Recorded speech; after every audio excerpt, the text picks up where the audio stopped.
Samantala, ikinalugod ni Senate President Juan Ponce Enrile ang hindi pagkakabilang ng Pilipinas sa blacklist ng Financial Action Task Force matapos mabigo ang Kongreso na maipasa ang pag-amyenda sa Anti-Money Laundering Act sa palugit nito na Oktubre 15. Ayon kay Senate President Juan Ponce Enrile, posibleng maipasa ang amendment nito hanggang Enero sa susunod na taon.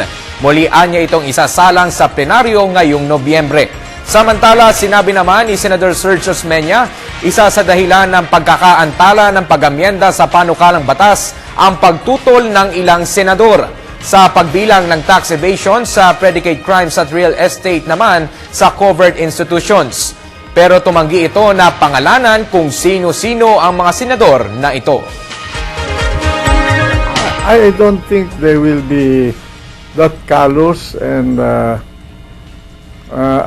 unwise in imposing their will on a country like the Philippines, trying its best, her best, to comply with its obligation under its treaty commitment